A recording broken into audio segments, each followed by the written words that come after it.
ఏం తమ్ముళ్ళు హుషారుగా ఉన్నారా? మా యువతను చూస్తున్నా చాలా జోరుగా ఉన్నారు, హుషారుగా ఉన్నారు.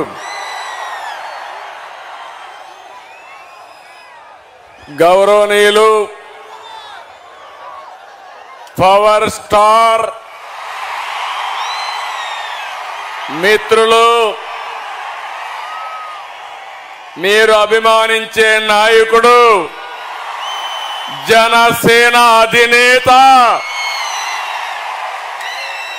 పవన్ కళ్యాణ్ గారు,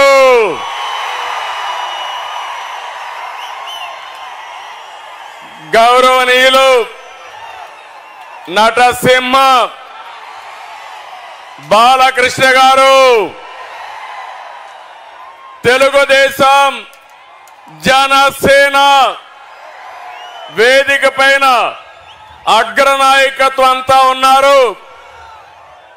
ఆ నాయకత్వానికి నా ముందర మిమ్మల్ని చూస్తా ఉంటే కొండనైనా బద్దలు చేస్తామనే ధైర్యం ఇచ్చినటువంటి తెలుగుదేశం జనసేన సైనికులందరికీ అభినందనలు, శుభాభినందనలు. తెలుగు జన విజయకేతనం జెండా సభ ఇది. ఈ రోజు 28వ తారీఖు ఫిబ్రవరి నెల 2024 తాడేపల్లిగూడెం చరిత్ర తిరగరాసే రోజు ఈ రోజని మరొకసారి మీ అందరికీ విజ్ఞప్తి చేస్తున్నా. అవునా కాదా తమ్ముళ్ళు అని మిమ్మల్ని అడుగుతున్నా. అవునా కాదా ఆడబిడ్డలని మిమ్మల్ని అడుగుతున్నా. రాష్ట్రాన్ని తమ్ముళ్ళు మనం ఇక్కడ మాట్లాడుకునేది బయట కూడా చూపించాలి. నాకు ఎదురుగా ఉండే అందరూ మీ జెండాలు దించాలి. తెలుగుదేశం జనసేన జెండాలు దించి మీటింగ్ అవుతానే మళ్ళా ఎగరేద్దాం. కొంచెం దించండి, లేకుంటే మడిచి పెట్టుకోండి. బ్యానర్ కూడా తమ్ముడు, బ్యానర్ కూడా భీమవరం బ్యానర్ కూడా నువ్వు సంసిద్దాం, నాకు తెలుసు. బ్యానర్ కూడా దించండి దయచేసి. క్రమశిక్షణ కలిగిన మా తమ్ముళ్ళు, యువత, మనం పోరాడవలసింది. వైఎస్ఆర్ కాంగ్రెస్ దొంగలున్నారు, దొంగల పైన పోరాడుతున్నాం. రాష్ట్రాన్ని కాపాడుకోవడం కోసం రెండు పార్టీలు కలిసిన తర్వాత జరుగుతున్న మొదటి ఎన్నికల ప్రచార సభ ఇది. ఈ సభ ఆంధ్రప్రదేశ్ రాష్ట్రం యొక్క దశ దిశ మార్చబోతుంది.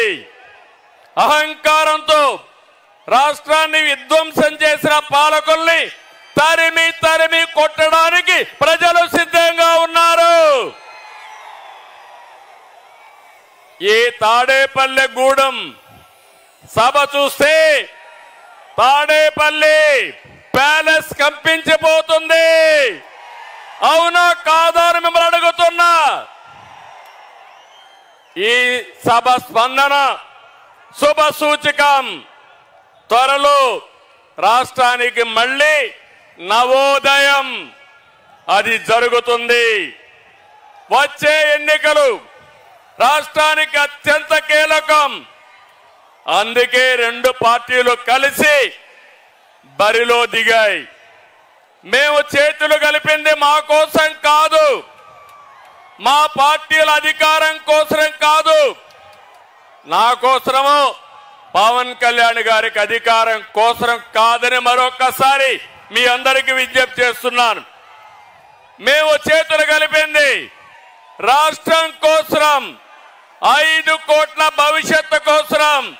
ఇక్కడుండే యువత, విద్యార్థులు, పుట్టిన బిడ్డల కోసం, పుట్టబోయే బిడ్డల కోసం, వారి భవిష్యత్తు కోసం మేము కలిశామని చెప్పి కూడా నేను మీకు తెలియజేస్తున్నా. విధ్వంసమైన రాష్ట్రాన్ని నిలబెట్టడానికి చేతులు కలిపాం. హత్యకు గురైన ప్రజాస్వామ్యాన్ని తిరిగి బతికించడానికి మేము చేతులు కలిపాం. దెబ్బతిన్న రైతాంగం కోసం, మీ బిడ్డల ఉద్యోగాల కోసం కలిసి బరిలో దిగాం. ప్రభుత్వ బాధలతో చిత్రమవుతున్న పేదవాడిని కాపాడడానికి ఇద్దరం కలిసి అడుగేస్తున్నాం. మా పొత్తు వైసీపీ విముక్త ఆంధ్రప్రదేశ్ కోసం, తెలుగువాడి ఆత్మగౌరవాన్ని కాపాడడం కోసం నేను అడుగుతున్నా. తెలుగు వారికి రోషం ఉందా తమ్ముళ్ళు అని అడుగుతున్నా. మాకు రోషం ఉంది, సత్తా చూపిస్తామని గట్టిగా చప్పట్లు కొట్టి హర్షాన్ని, ఆమోదాన్ని తెలియజేయండి. ఒక వ్యక్తి అహంకారం వల్ల జరిగిన నష్టాన్ని ఒక సీనియర్ నేతగా నేను చూస్తూ ఊరుకొండలేను. అదే సమయంలో ప్రశ్నించే, ఎదిరించే తత్వం ఉన్న పవన్ కళ్యాణ్ కూడా మౌనంగా ఉండలేరని మరొకసారి మీకు విజ్ఞప్తి చేస్తున్నా. అందుకే ఇది ప్రజలు కుదిర్చిన పొత్తు, జనం కోరుకున్న పొత్తు, రాష్ట్రంలో వెలుగు నింపే పొత్తు. అవునంటే గట్టిగా ఆమోదం తెలియజేయండి. రాష్ట్ర పునర్నిర్మాణం కోసం మాతో చేతులు కలపండి, మాతో అడుగేయండి మనస్ఫూర్తిగా మిమ్మల్ని అందరినీ కోరుకుంటున్నా.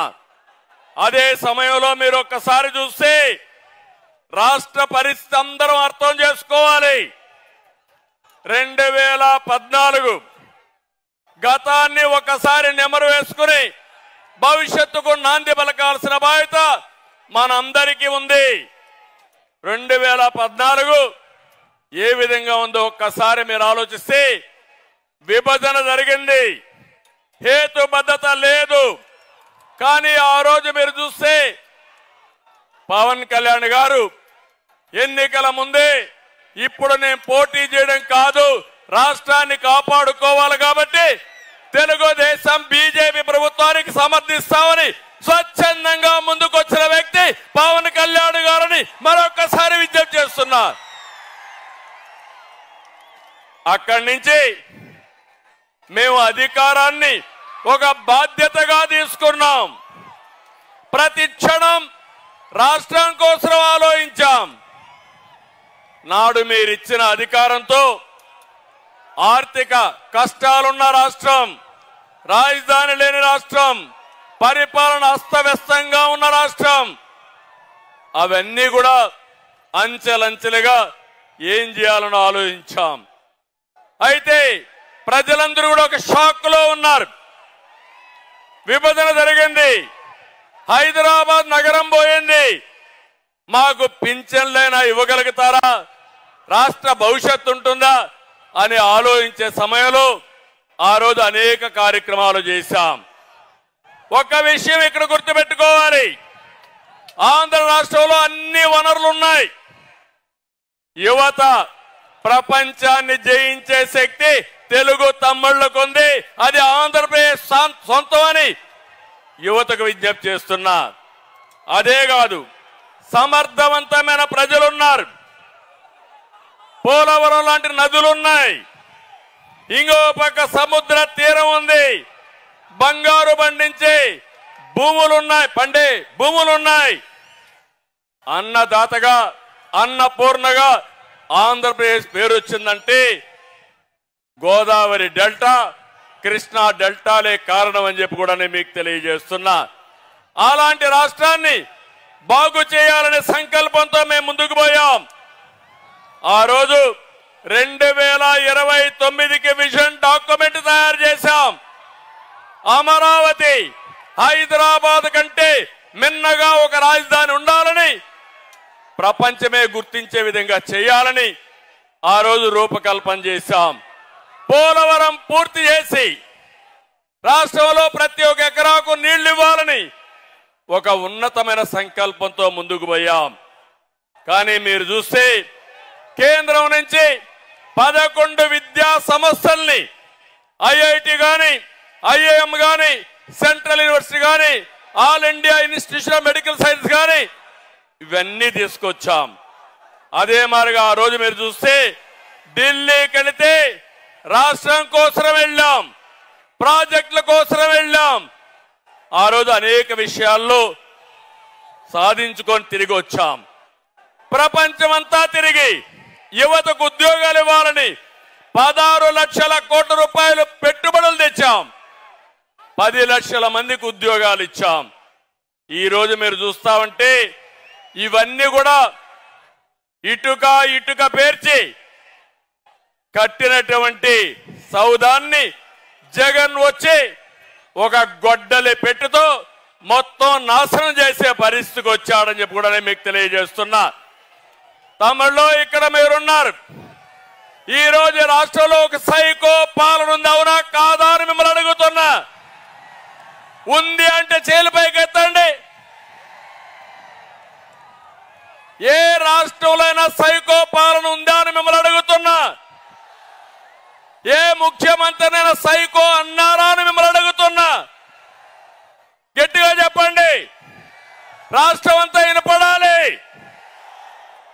మా పొత్తు కూడా ఎందుకో మీరు ఆలోచిస్తే మీకు ఒక అవగాహన వస్తుంది. ఏ ముఖ్యమంత్రి అయినా ఒక అభివృద్ధి కార్యక్రమాలు చేసి తద్వారా పరిపాలన చేస్తారు. కొత్తగా ముఖ్యమంత్రి అనే వ్యక్తి ఒక పక్కన మీరు చూస్తే ఒక సంక్షేమమో ఒక అభివృద్ధికో నాంది పలుకుతారు.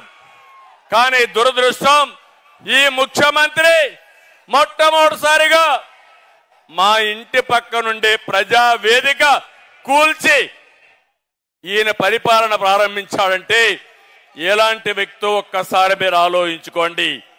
అది ఇతని నిజమైన నైజం.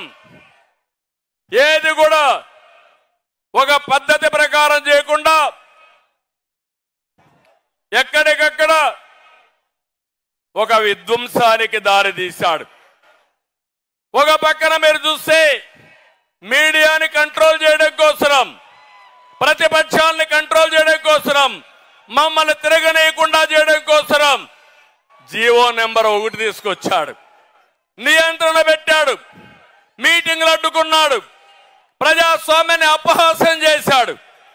అది తీసుకొచ్చి ఈ నిష్ట ప్రకారం ఎన్నికల ముందు ముద్దులు పెట్టిన ముఖ్యమంత్రి ఎన్నికల తర్వాత మీడియా పైన అందరిపైన పిడిగుద్దులు గుద్దే పరిస్థితికి వచ్చాడంటే ఇది ఇతని స్వభావం. అదే అహంకారం ఇతనికి.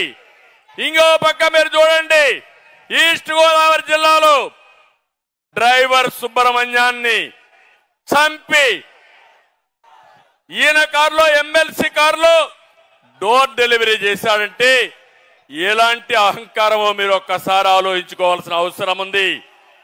అన్నా క్యాంటీన్ పెడితే 5 రూపాయలకే ఒక పూట తిండి పెడితే అలాంటి అన్నా క్యాంటీన్ ని మూసేయడమే కాదు, అన్నా క్యాంటీన్ ద్వారా అన్నం పెట్టకూడదన్న దుర్మార్గుడు. అలాంటి వాడిని మీరు చూస్తే ఇది ఒక పెత్తందారీ వ్యవస్థకు నిదర్శనం అని చెప్పి కూడా నేను మీకు తెలియజేస్తున్నా. రాజధానిని అడ్డుకున్నారని ఆ రాజధాని మీద శాసన మండలిలో బిల్లు పాస్ చేశారని శాసన మండలి రద్దు చేయాలని పోయాడంటే ఎంత అధికార దుర్వినియోగం మీరు ఆలోచించుకోవాల్సిన అవసరం ఉంది. మాస్క్ అడిగిన దళిత డాక్టర్ సుధాకర్ ని పిచ్చోడిని చేసి చంపేశారు. ఇది అతని అరాచకానికి పరాకాష్ట అని చెప్పి కూడా నేను మీకు తెలియజేస్తున్నా. రాజధానిలో విట్ ఉంటే, ఎస్ఆర్ఎం ఉంటే, అమృత లాంటి యూనివర్సిటీ ఉంటే 15,000 మంది బయట వాళ్ళు వచ్చి చదువుకునే పరిస్థితి క్రియేట్ చేసి అవన్నీ తెలుగుదేశం పార్టీ పెట్టారనే దురుద్దేశంతో రోడ్లు కూడా వేయకుండా, నీళ్లు కూడా ఇవ్వకుండా, కడాన మట్టి కూడా రోడ్డు మీద ఉంటే తవ్వకపోయిన దుర్మార్గులు అని చెప్పి నేను మీకు తెలియజేస్తున్నా. అది మూర్ఖత్వం. ఇంకో పక్క నిన్నే చూశారు, international cricket player Hanuma Vihari YCP వేధింపులు తట్టుకోలేక పారిపోయాడంటే ఎంత టెర్రరిజమో ఒక్కసారి మీరు గుర్తుపెట్టుకోవాల్సిన అవసరం ఉంది. కడాన మీరు ఒక్కసారి ఆలోచిస్తే తన సొంత చెల్లెలు ఆస్తి తగాదాలు, ప్యాలెస్ తగాదాలు విభేదించి వేరే పార్టీలో చేరితే ఆవిడ యొక్క పుట్టుక పైన, చెల్లెల పైన, తల్లి పైన సోషల్ మీడియాలో పోస్టింగ్స్ పెట్టాడంటే ఎలాంటి వ్యక్తో ఒకసారి మీరు ఆలోచించుకోవాలి. ఇది యొక్క ముఖ్యమంత్రి యొక్క మానసిక స్థితికి నిదర్శనం. ఇక్కడే పవన్ కళ్యాణ్ గారు ఉన్నారు. ఇప్పటంలో మీటింగ్ పెట్టారు, సభకు స్థలం ఇచ్చారు. సభకు స్థలం ఇస్తే ఆ కసితో రోడ్డు వెడల్పు పేరుతో ప్రొక్లైన్లు తీసుకుపోయి ఎక్కడికక్కడ ఇండ్లన్నీ కూలగొట్టాడంటే అది ముఖ్యమంత్రి యొక్క విధానం. నాకొక విషయం గుర్తొస్తుంది. నేను ముఖ్యమంత్రిగా ఉన్నప్పుడు తిరుపతిలో ఒక సంఘటన జరిగింది. ఇది యథార్థ కాదా మీరందరూ అర్థం చేసుకోవాల్సిన అవసరం ఉంది. ఒక వ్యక్తి ప్రతిరోజు ఆడవాళ్ళని చంపేసేవాడు. ఎవరైతే ఒంటరిగా పశువులు మేపుతా ఉంటే, ఎవరైతే ఇంట్లో ఒంటరిగా పడుకుంటే అక్కడికి పోయి క్రూరంగా రాళ్లతో కొట్టి చంపేసేవాడు. నేను ముఖ్యమంత్రిగా పోలీసులను అడిగాను, ఎందుకు జరుగుతున్నాయని అడిగాను. ఇమీడియట్ గా పట్టుకోమని ఆదేశాలు ఇచ్చాను, చేయలేకపోయారు. తర్వాత అన్ని కూడా ఎంక్వైరీ చేసి పట్టుకుంటే ఒక వ్యక్తి ఒక నేరాలు చేసి జైలుకు పోయి వచ్చిన వ్యక్తి ఎక్కడికక్కడ హత్యలు చేసే పరిస్థితికి వచ్చాడు. అతనికి ఎక్కడో మహిళల పైన ద్వేషం వచ్చింది. ఆ ద్వేషంతో మహిళల్ని చంపడమే పనిగా పెట్టుకుని 40 మందిని చంపేశారు.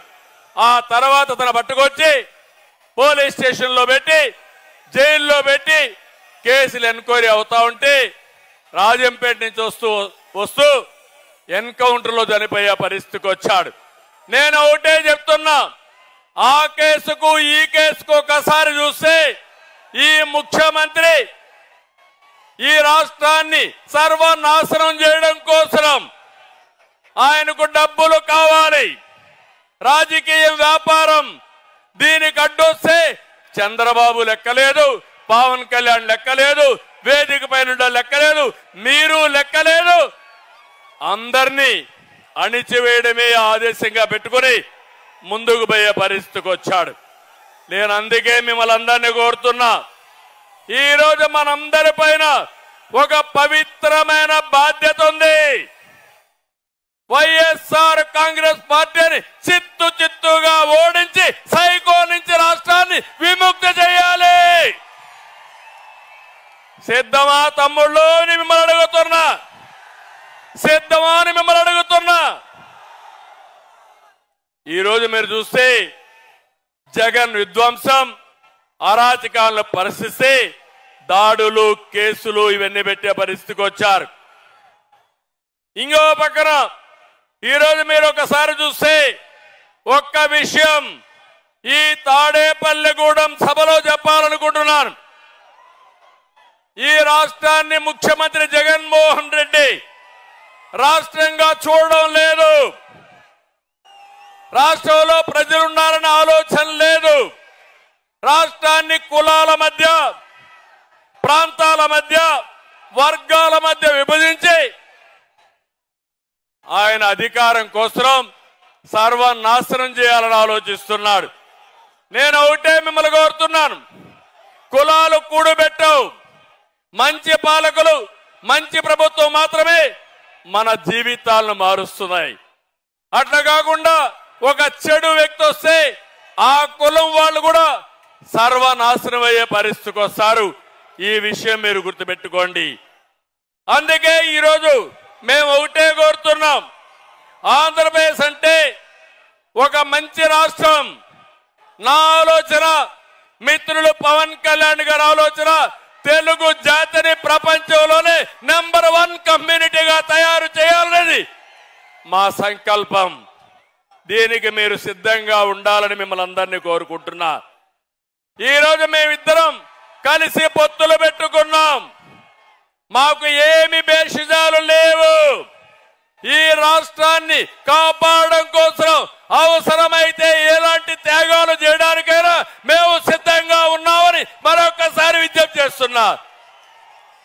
తమ్ముళ్ళు మీరు సిద్ధమా అని మిమ్మల్ని అడుగుతున్నా. టీవీలు చూసే ఆడబిడ్డలో మీరు సిద్ధమా అని మిమ్మల్ని అడుగుతున్నా. ఇంకో పక్క ఎన్ని విధాలుగా ప్రయత్నం చేశారు పవన్ కళ్యాణ్ గారి మీద. విమానంలో వస్తే వీళ్ళబ్బ సొత్తు మారిగా విమానాశ్రయానికి రావడానికి వీలు లేదంట. విశాఖపట్నంలో వీధుల్లో తిరుగుతా ఉంటే తిరగకూడదని ఆయన హోటల్లో కట్టడి చేసే పరిస్థితికి వచ్చారు. కడాన అహంభావం ఎంతవరకు వెళ్ళిందంటే సినీ ప్రముఖులు కూడా శాసించే పరిస్థితికి వెళ్లారు. సినిమా టికెట్ల పేరుతో మహానటుడు చిరంజీవిని, మహాదర్శకుడు రాజమౌళిని అవమానించే స్టేజ్కి వెళ్లారు. నేను బాధపడ్డా, చాలా వరకు నొచ్చుకున్నా. జీవితంలో ఇలాంటి జరగకూడదు అనుకున్నా, అలాంటి జరిగే పరిస్థితి వచ్చింది. అందుకే నేను మిమ్మల్ని అందరినీ ఒకే విషయం అడుగుతున్నా. వై నాట్ 175 అంటున్నాడు జగన్. మేము అడుగుతున్నాం, ఏమి పొడిచావని నీకు ఓటేయాలి. వై నాట్ 75 కాదు, వై నాట్ జాబ్ క్యాలెండర్? సమాధానం చెప్పు. Why not DSC? Why not ఉచిత ఇసుక? ఇప్పుడే మిమ్మల్ని చూస్తా ఉంటే నాకు అనిపిస్తుంది, వై నాట్ 175 కాదు తమ్ముళ్ళు, వై నాట్ పులివెందల? అవునా కాదా? పులివెందల్లో కూడా ఓడించాలా లేదా? ఓడించాలంటే తాడేపల్లి శబ్దం పులివెందలకు నిలబడాలి. గట్టిగా చెప్పండి.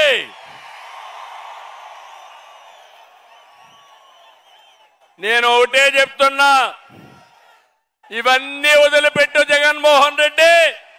ఊ కిల్డ్ బాబాయ్?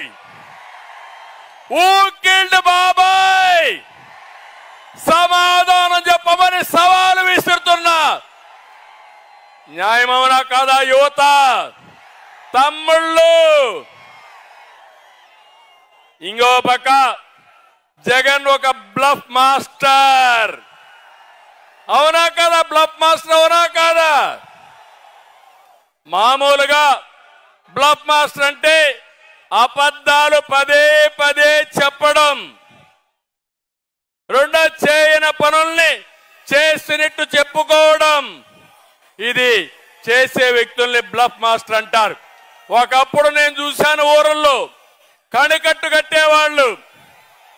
కణికట్టు అంటే ఉన్నది లేని పదే పదే చెప్పి మనం నమ్మించాలని ప్రయత్నం చేసేవారు. అలాంటి వ్యక్తి జగన్మోహన్ రెడ్డి. నేను అడుగుతున్నా, 25 మంది ఎంపీలు ఇస్తే ప్రత్యేక హోదా తెస్తా అన్నావు, తెచ్చారా అని అడుగుతున్నా. మద్యపాన నిషేధం చేస్తా ఉన్నావు, చేశావా అని అడుగుతున్నా. సిపిఎస్ రద్దు చేస్తా అన్నాడు, చేశాడా అని నేను అడుగుతున్నా. నిన్ననే కుప్పం చూశారు తమ్ముళ్ళు, పేపర్లో వచ్చింది. నా నియోజకవర్గం 35 ఏళ్లుగా ఎమ్మెల్యేగా ఉన్నా, అక్కడ ముఖ్యమంత్రిగా ఉన్నా. కుప్పానికి నీళ్లని ఈ ముఖ్యమంత్రి నాటకాలు వేశాడు. నేరుగా కుప్పం వెళ్ళాడు, ట్యాంకర్లో నీళ్లు తీసుకుపోయాడు, కాలువలో నీళ్లు పెట్టాడు. అక్కడి నుంచి మీరు చూస్తే కొత్తగా గేట్లు తీసుకుపోయాడు. ఇవి చూస్తే మా పవన్ కళ్యాణ్ గారు కానీ మా జయకృష్ణ ఏ మాత్రం లాభం లేదు. సినిమా సెట్టింగ్ వేశాడు, నీళ్లు వదిలిపెట్టాడు, సాయంత్రం వదిలిపెట్టి వచ్చాడు. తెల్లవారితో నీళ్లు లేవు, అక్కడ గేట్లు పెట్టాడు. ఉదయం 11:30 గంటలకు గేట్లు పెట్టి తర్వాత రోజున 10:30 గంటలంటే 23 గంటల్లో సినిమా సెట్టింగ్లు కూడా తీసుకొని వెళ్లిపోయే పరిస్థితికి వచ్చారు. ఇది ముఖ్యమంత్రి విశ్వసనీయత. నేను చెప్తున్నా, నేను మొన్నే పిలిపించా, నా నియోజకవర్గం ప్రజలకు విజ్ఞప్తి చేశా, 1,00,000 ఓట్ల లక్ష్యంగా బాబుకు సహకరించమని ఒక పిలిపించా. ఈ రోజు ఇక్కడ చెప్తున్నా, జగన్మోహన్ రెడ్డి నా నియోజకవర్గంలో 1,00,000 మెజారిటీ వస్తాయి, నీ నాటకాలు ఎవ్వరూ పట్టించుకోరని మరొకసారి తెలియజేస్తున్నా. తమిళు ఇంకో పక్క ఒక ఫ్లాప్ సినిమా జగన్ది. 2019లో అధికారం కోసం పాదయాత్ర చేశాడు, జ్ఞాపకం ఉందా అని మిమ్మల్ని అడుగుతున్నా. నేను గాని అనుకోనంటే పాదయాత్ర చేసేవాడా అని మిమ్మల్ని అడుగుతున్నా. నాకు ఒక్క అవకాశం ఇవ్వండి అని బుగ్గలని మీరాడు, జ్ఞాపకం ఉందా అని అడుగుతున్నా. ముద్దులు పెట్టాడు, జ్ఞాపకం ఉందా అని అడుగుతున్నా. ఇవన్నీ కూడా పెట్టి పెద్ద పెద్ద ట్రైలర్స్ రిలీజ్ చేశాడు. మీరు అనుకున్నారు బాహుబలి సినిమా చూపిస్తాడని చెప్పి అనుకున్నారు. 5 ఏళ్లు పరిపాలన చూశారు, ఎక్కడికక్కడ అట్టర్ ఫ్లాప్ అయింది. నమ్మి ఓట్లేసిన వారు చీకొడుతున్నారు. ఆ cinema utter flop, utter flop. దీనికి సీక్వెల్ ఉండదు. ఒకటే తెలుసుకోవాలి తమ్ముళ్ళు, జనసేన సైనికులు, తెలుగుదేశం తమ్ముళ్ళు ఒకటే గుర్తుపెట్టుకోవాలి.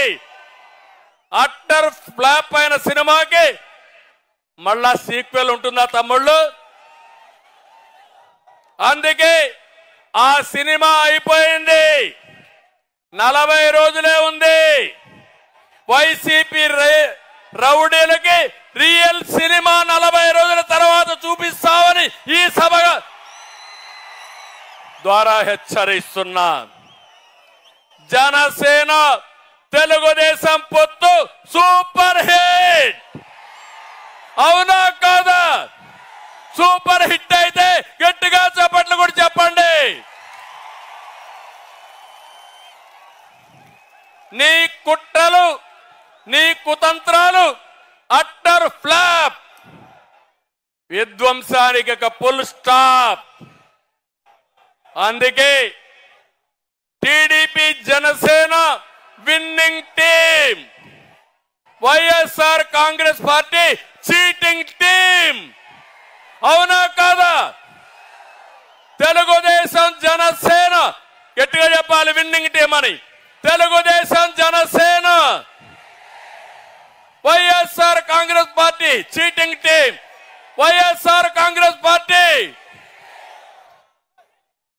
ఒకటే గుర్తుపెట్టుకోండి, ప్రశాంతమైన రాష్ట్రంలో హింస, దాడులు, కేసులతో జగన్ అగ్గిరాజేశాడు. అంతటా అశాంతి, ప్రతి ఒక్కరిలో కోపం, ఆవేశం ఉన్నాయి. ఇప్పుడు అదే అగ్గితో మా తమ్ముళ్ళందరూ తెలుగుదేశం జనసేన తమ్ముళ్ళు వైఎస్ఆర్ కాంగ్రెస్ పార్టీని తగలబెట్టడానికి సిద్ధంగా ఉన్నారు.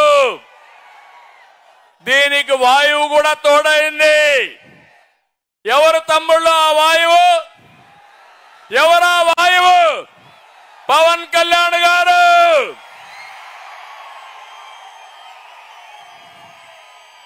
ఇక అగ్గికి వాయువు తోడైతే ఏమవుతుంది? వైఎస్ఆర్ కాంగ్రెస్ పార్టీ బుగ్గైపోతుంది. అవునా కాదా అని మిమ్మల్ని అడుగుతున్నా. అందుకే ఈరోజు మీ అందరికీ ఒకటే విజ్ఞప్తి చేస్తున్నా. మేమిద్దరం కలయిక ఈ రాష్ట్ర భవిష్యత్తు కోసం చేసిన కలయిక. ఈరోజు 99 సీట్లు అనౌన్స్ చేశాం, మిగిలిన సీట్లు కూడా అనౌన్స్ చేస్తాం. ఈ 2 కూడా మీ ఆశీర్వాదాల కోసం మొదటి మీటింగ్ ఈ తాడేపల్లిగూడెంలో పెట్టాం. ఇది చూసిన తర్వాత నాకు అర్థమైపోయింది, ఈ గెలుపు ఎవ్వడు ఆపలేడు.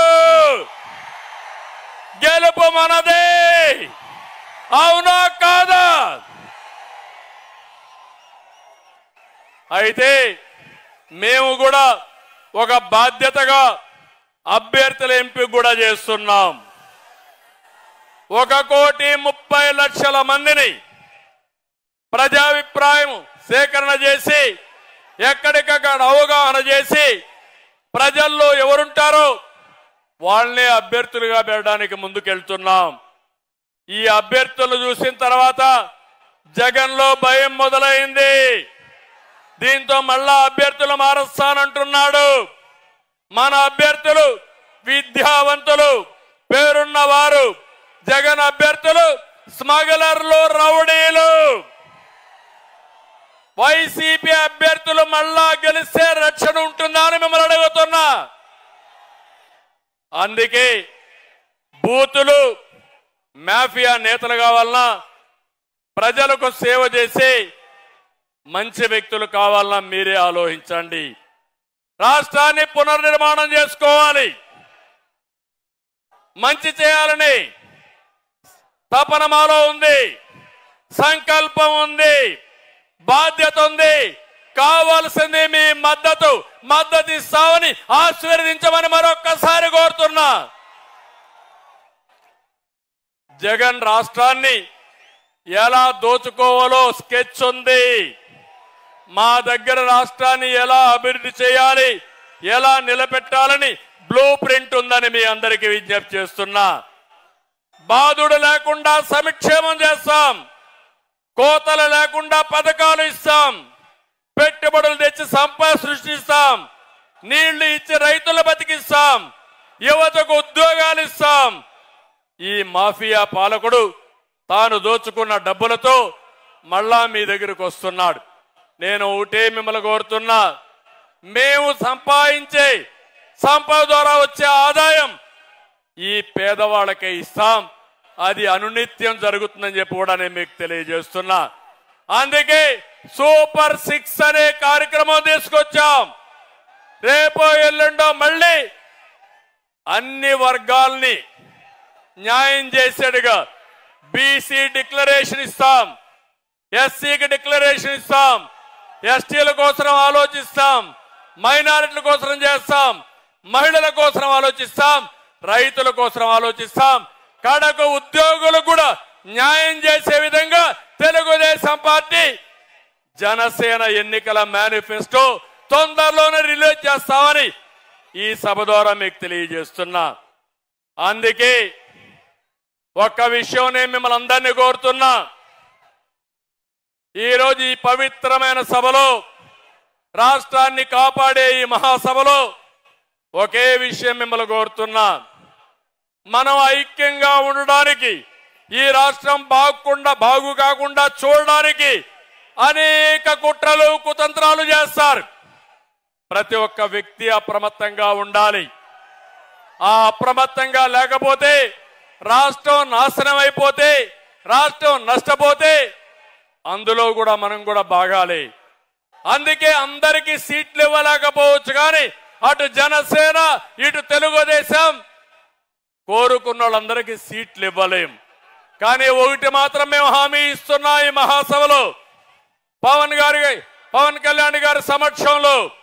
అది ఏంటంటే, పని చేసిన ప్రతి ఒక్క కార్యకర్తకు, నాయకుడికి న్యాయం చేసే బాధ్యత ఈ రెండు పార్టీలు, ఈ ఇద్దరు నాయకులు మేము తీసుకుంటాం.